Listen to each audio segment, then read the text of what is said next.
Sir मेरा प्रश्न आपसे ये है कि आप 3 बार से बीजेपी सरकार सेंटर में है।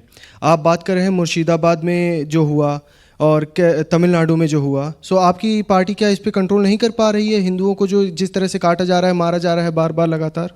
एक और सवाल ऐड कर लें सुधांशु जी, उसके बाद जवाब दे दीजिएगा। सर मेरा सवाल ये है कि आज भी भारत में राम मंदिर और बाबरी मस्जिद के बड़ा मुद्दा क्या बोलते हैं, बाबरी मस्जिद से बड़ा मुद्दा अर्थव्यवस्था और रोजगारी भी है। आपने कहा कि क्या है बेटा, इस समय ग्रोथ रेट क्या है, अनएम्प्लॉयमेंट रेट क्या है और इन्फ्लेशन रेट क्या है? अनएम्प्लॉयमेंट 3.2 है हमारे देश में। क्या अनएम्प्लॉयमेंट तो 3.2 तो बहुत वर्केबल है, क्योंकि दुनिया में कोई ऐसा देश नहीं जहां 0% अनएम्प्लॉयमेंट हो। वैसे इस समय इस बार थोड़ा भी बढ़ गया है, वो 6 तक आ गया है। अब सुनिए, जो महंगाई की दर है, इन्फ्लेशन रेट, वो चूंकि पिछले 3 महीने में प्रॉब्लम हुई 3.9 है, वरना दिसंबर में 1.9 थी, जो ऑल टाइम लो थी। भारत का फॉरेन एक्सचेंज रिजर्व $700 बिलियन पे है, जो ऑल टाइम हाई है। हमारी ग्रोथ रेट 2025-26 के क्वार्टर की 7.7% है, और 16 अप्रैल 2026 को इंटरनेशनल मॉनेटरी फंड की चीफ क्रिस्टलिना जॉर्जिवा ने कहा है कि अगले वर्ष भारत की ग्रोथ रेट विश्व की औसत ग्रोथ रेट से 2 गुनी होने वाली है, और भारत वर्ल्ड का ग्रोथ इंजन बन के उभरने वाला है। तो जो आपने कहा बिल्कुल सही बात है।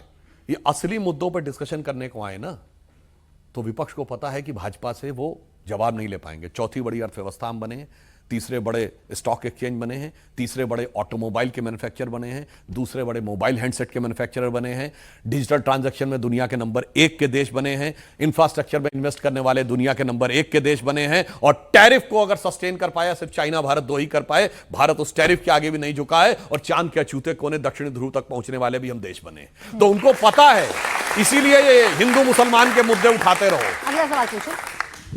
नमस्कार सर, मैं आपसे पूछना चाहूंगी, जब भी इलेक्शन की बात आती है तो देश में सबसे पहला मुद्दा जाति या धर्म का या मंदिर मस्जिद का क्यों उठाया जाता है? बाकी मुद्दे देश में नहीं है क्या? आपने बिल्कुल सही कहा। पीछे दे दीजिए, पीछे दे दीजिए।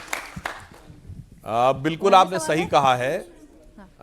बिल्कुल जब चुनाव आता है तो ऐसे ऐसे विचित्र बात आते हैं। अब ये बताइए, मैं एक वाक्य बोल रहा हूं, आप में से कितनों को पता है कि किसने बोला था?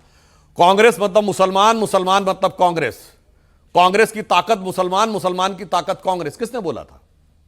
हैदराबाद के चुनाव में कांग्रेस के तेलंगाना के मुख्यमंत्री रेवंत रेड्डी ने। अब आइए दूसरा बयान, मुसलमानों का 100% वोट चाहिए, 1% भी कम नहीं मिलना चाहिए। यह किसने बोला?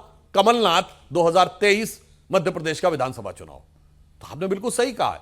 और जात जात की बात सबसे ज्यादा कौन करता है? वही व्यक्ति जिसकी जात के बारे में क्लैरिटी नहीं है। अगला सवाल। सर क्या भारत में सभी धार्मिक संस्थानों के लिए एक समान जवाबदेही का कानून बनना चाहिए क्या? देखिए, आपकी बात सैद्धांतिक दृष्टि से बिल्कुल सही है, मगर जिस प्रकार के प्रोटेक्शन है तो उसमें बहुत सारे नियमों में बदलाव की आवश्यकता होगी, और जब जन जागरण आएगा तो फिर वो चीज भी होगी। अगला सवाल। नमस्कार सर, क्या राम मंदिर केवल आने वाली पीढ़ियों के लिए भारतीय संस्कृति का कुछ महत्वपूर्ण केंद्र बनेगा, या इसी तरह राम मंदिर जैसे हम लोग अभी देख रहे हैं, तो क्या आगे चल के भी इसको मतलब क्या इसका केंद्र क्या रहेगा महत्वपूर्ण? देखिए, कुछ इसको आप संयोग मानिए। माइक दे दीजिए अभी। देखिए, आज एक नकारात्मक पक्ष जरूर बना है, मगर IIM लखनऊ ने स्टडी की थी कि बदलाव ये आया था कि 25,000 करोड़ की अर्थव्यवस्था वहां क्रिएट हुई थी, और एक आम सड़क के किनारे बैठने वाला व्यक्ति जो कोई रेडी पटरी लगाता है, छोटा मोटा सामान बेचता है, जो पहले 400 से 500 रुपए पर डे कमा पाता था, वो राम मंदिर खुलने के बाद 2 से 2,500 रुपए पर डे कमा रहा था। बदलाव इतना बड़ा आया था कि अगर आप देखें, एक बहुत बड़ी बात लोगों को शायद नहीं पता होगी, 2024 से पहले भारत में वो कौन सी जगह थी जहां सबसे ज्यादा विजिटर्स जाते थे? वो था आगरे का ताजमहल।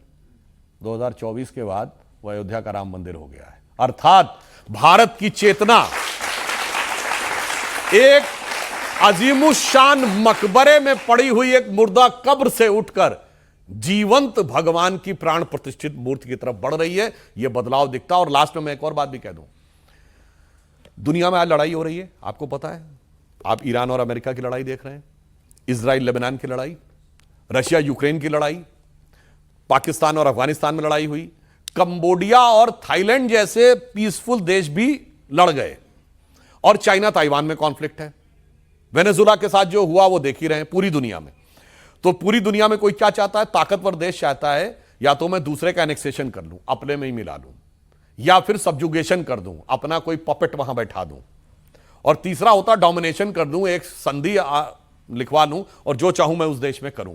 मगर भगवान राम ने जब लंका पर विजय प्राप्त की तो क्या एनेक्सेशन किया? अपने किंगडम में तो नहीं मिलाया। क्या सब्जुगेशन किया? उन्होंने नहीं कहा कि आज से यहां का राजा मैं तय करूंगा, लक्ष्मण यहां के राजा होंगे। उन्होंने कहा नहीं, वहीं का एक व्यक्ति राजा होगा, और ना उनसे कोई ट्रीटी साइन करवाई। अर्थात इस दुनिया में जो सिविलाइजेशन का कॉन्फ्लिक्ट नजर आ रहा है, उस पर कोहेरेंस सिर्फ भारत ही दिखा सकता है।